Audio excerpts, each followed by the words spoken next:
What is life like in Cairo, Illinois? 24% poverty rate. I think it's had a falling population the last 8 censuses. It's practically a ghost town. It is a ghost town. It's very, very creepy. I don't think I've seen a sadder place east of the Mississippi. It's horrible. Buildings are crumbling, windows are boarded up. Sometimes I like to get onto Google Street View and walk through different towns to see the scenery and get a glimpse of what life is like in those places. Cairo is not a fun trip, even virtually. Well, I would say I rarely let curiosity get the best of me, but here I am, in Cairo, Illinois, America's newest ghost town. Well, almost. Cairo's population has declined nearly 90% from its peak of around 15,000 in 1920 to around 1,000 in 2026.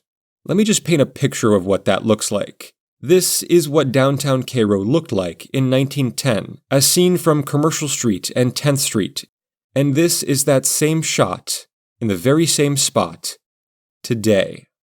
So yeah, ghost town seems pretty appropriate. But the thing about Cairo is there was once life here. In fact, Cairo was something of a 19th century industrial boom town. So what happened? How did a city that was once so prosperous end up so empty in the end? Today, I'm taking you through the parts of the city often unseen by out-of-towners, retelling the story of Cairo's history, and showing you what life is like here today in 2026 from the eyes of an urbanist. If you're new here, this is Fourth Place, your place to learn about U.S. geography, urbanism, transportation, and city planning. Cairo is located at Illinois' southernmost tip, at the confluence of the Mississippi and Ohio rivers. By the time settlement found its way to Cairo, it was already positioned at the crossroads of the industrial east, the agricultural south, and the expanding western frontier, a natural choke point of American trade traffic during an era before trucks and railroads, when American shipping and industry was almost exclusively water-based. 1854 saw the establishment of an official U.S. port, which authorized the city to receive cargo and collect duties. 1855 saw the establishment of the first Illinois Central Railroad lines through the settlement, and 1857 saw the construction of the town's first levees and ultimately its official incorporation. The town became so vital for the movement of goods and people that by the start of the Civil War, General Ulysses S. Grant occupied the city and even built a fort here to defend the confluence from the Confederate lands that surrounded it. The city became a massive Union military logistics depot, which spurred tremendous railroad construction throughout the city. The federal government even built a U.S. Customs House here in 1872, a building that is still shockingly standing today. In the 1910s, it even served as the third busiest post office in the U.S. Again, Cairo had been built up as a major crossroads, but the city's largely geography-based economic luck meant that, by the 1930s, it was living on borrowed time. By then, shipping barges killed off what little was left of the city's steamboat industry, completely eliminating the need for river traffic to stop in Cairo whatsoever. Meanwhile, 2 major highway bridges were constructed south of the city in 1929 and 1937, bypassing Cairo entirely as they bridged the gap between Missouri, Illinois, and Kentucky. These were the final 2 nails in the coffin of Cairo's industrial shipping economy. By mid-century, thousands of people in Cairo were left jobless, and the city experienced an exodus. Its 1920 population of 15,000 was cut to just 9,000 by 1960. But that was just the first wave of decline in Cairo. The 1960s brought about a second, more destructive wave of exodus. I don't normally get into this much history here on this channel, but with a town like this, I just have to lay that groundwork. I can't just show you the collapsing buildings and decaying streetscape without telling you how we got here. So, it's 1960, and Cairo is a small town of local businesses and light industry. No longer a vital piece in a nationwide shipping network, but a slowly declining town of a few thousand people. What comes next is a layer to Cairo's story that I haven't yet exposed. See, Cairo is one of those cities technically located in the north, but if you've ever actually spent any time in this part of the country, you know very well that, culturally, this is the south. In fact, it's literally as far south as the north ever was, geographically. It's why General Grant built the fort here, but it's also what made it a rather easy place for slaves of the South to escape to during the 19th century. See, Cairo's initial demand for labor drew in both white and black Americans, with neighborhoods developing a high degree of residential race mixing that was incredibly rare for any American city of the era. By the turn of the 20th century, Cairo's sheriff even hired black police officers, granting Cairo's black families a level of security that was exceptionally rare for black residents along the Mississippi River at the time. That was until one fateful day in 1909 changed that forever. On November 9, 1909, a young white woman by the name of Anna Pelly was found raped and murdered in an alleyway at 25th and Elm Street. Bloodhounds led officers 6 times over to the door of a black woman, Georgia Cooper. After questioning her, the officers arrested 2 other black men, Arthur Alexander and William James. The latter lived on the same street as Anna Pelly. During investigation, Miss Cooper admitted to washing James's blood-stained clothes on the night of the murder, and after it was discovered that the gag left in Anna's mouth upon the discovery of her body matched the clothing found in the possession of James, and even other items identified as Anna's were found among his belongings, William James admitted to his heinous crimes, but said that his accomplice, Arthur Alexander, took the lead. William James was jailed shortly thereafter. The white townspeople in Cairo did not take the matter lightly. On November 11th, a violent mob gathered in town, and even though the sheriff tried to keep James hidden from them, the mob found William James and dragged him to the town square to be hanged, right here at 8th and Commercial, where I'm standing right now. It was reported that 10,000 people gathered for the spectacle lynching. Upon release of the rope, the noose wrapped around James's neck snapped, and he survived, but was subsequently shot hundreds of times by the female-led mob surrounding him.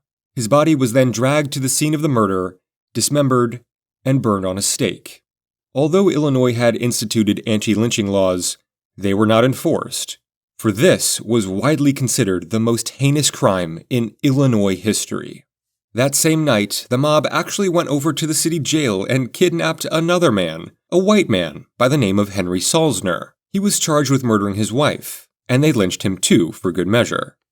And so, from that point on, Cairo's white business owners collectively ousted Cairo's black population from the labor market.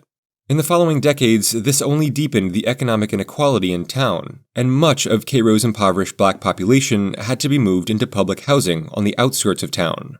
As the mid-20th century progressed, black residents began organizing, often violently, to demand equal hiring practices in the downtown business district, but to no avail. By the time of the civil rights movement of the late 1960s, Cairo's black community launched a massive, organized boycott of white-owned businesses that lasted for decades. Cairo's white population either fled or fought back. In time, the city descended into an all-out racial war zone.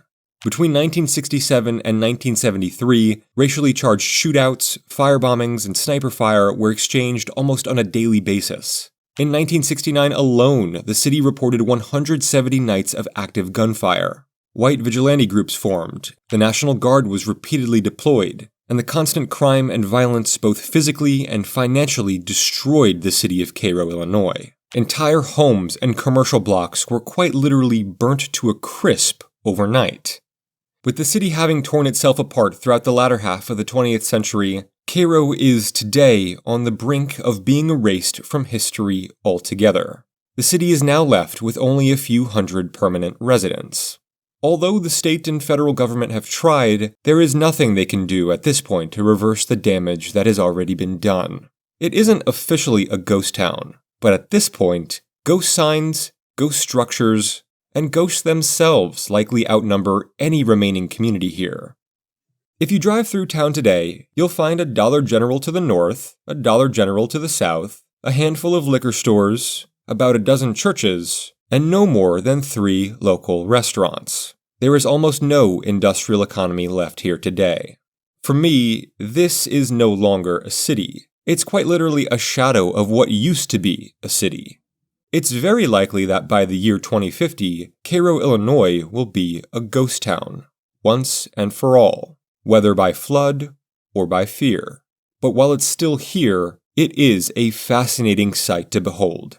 Exploring the town's principal artery of Washington Avenue, I don't think I found a plot that wasn't actively decayed or abandoned entirely. If one shotgun shack or business front was still standing, the one next to it was abandoned or had already been erased from existence long ago. Buildings and billboards alike are being reclaimed by the ground beneath them. Scenes straight out of your favorite nuclear fallout video game. Homes, businesses, lynching-era fire stations, everything here is either boarded up, empty, or crumbling to pieces. Of the few buildings along Washington Avenue that were not falling apart, the Illinois National Guard Armory was actually quite beautiful, a rare survivor of the Art Deco era, characterized by its brick exterior, barrel-vaulted roof, metal frame windows, striking stone trim, and the beautifully carved eagle sculpture positioned above its central doorway. It's hard not to love a building like this, especially knowing that it too is living on borrowed time. It supposedly still sees some use for community functions, but without much of a functioning community left here, who knows what's next for this place. From Washington Avenue, I entered under the Gateway Arch into historic downtown Cairo at 8th Street, one of the several supplemental streets between Washington and the main Commerce Street commercial corridor.